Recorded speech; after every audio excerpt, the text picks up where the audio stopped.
the Miami Dolphins, 0-3 without Tua, and undefeated with him.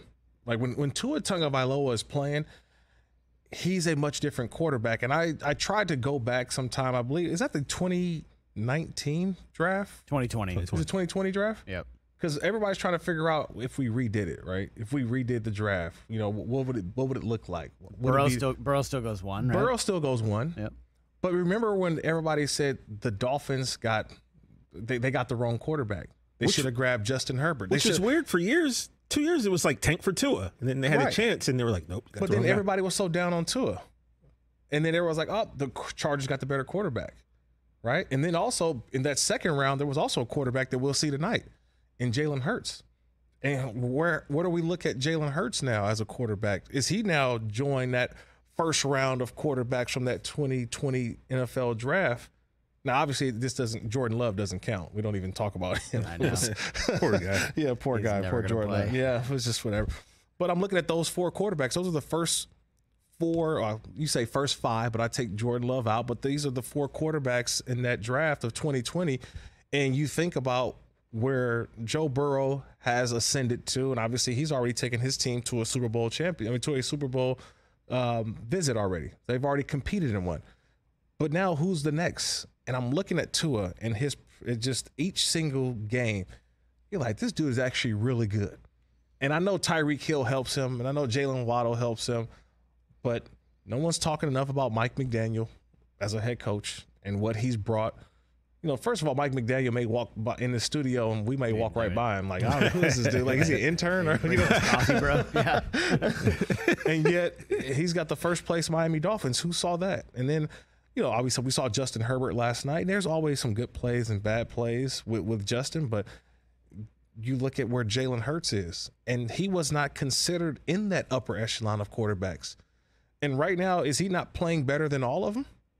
Is Jalen Hurts not playing better than all of those quarterbacks that we just mentioned from that 2020 NFL draft? And we get a chance to see him tonight against the Commanders on Monday Night Football to further the point.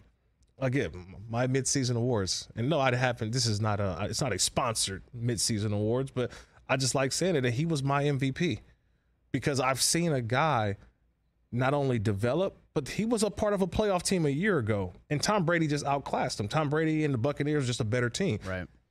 And then all of a sudden, you saw Jalen Hurts work in the offseason. He worked to get better. And so am I surprised at how much better he is? No, I'm surprised more at his team and how much better his team is. I'm not surprised at him because I've seen him put in the work this offseason. And now he's showing he's a much stronger. They said he put on about 15 pounds of muscle.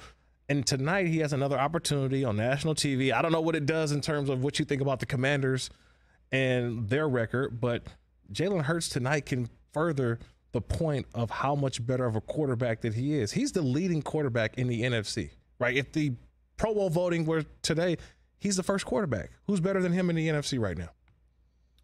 In the NFC, who's better than Jalen Hurts in the NFC? Yeah, I mean, right now? all the top quarterbacks. If you just go, to like a stats page, everyone's in the AFC. It's Patrick Mahomes, it's Josh Allen, it's Joe Burrow, it's Geno Smith, it's Justin Herbert. Yeah. I think your NFC quarterbacks are probably Hurts, Tom Brady, and Kirk Cousins are probably your NFC quarterbacks. Geno in there. Is Geno? That's true. Yeah. Geno had a couple throws yesterday. Like, That's what true. was that, Geno? Yeah. What was that? Yeah, Geno came back down to earth a little bit. But just talking about Miami, I mean, Tua's been balling. 3 touchdowns in each of the last 3 games. They put up 30-plus points. Going to hit on this a little bit later in overreaction, too. But their offense is just clicking at a level now that we haven't seen. I was listening in a long time. I was listening to Simmons, and he was talking about the greatest show on turf. He talked about the 99 Rams in terms of this offense and how they're clicking. And it's a lot about who they acquired in the offseason. Go get those running backs from San Francisco. Mike McDaniel is really proving himself to be a really smart, intelligent, innovative head coach. Mm-hmm. And why can't Miami win the Super Bowl or come out of the AFC? Why not? They're in first place in the AFC East right now. They hold the tiebreaker over Buffalo. And they hold the tiebreaker over Buffalo. Like Buffalo is all the way down to 6 in the AFC playoff standings right now.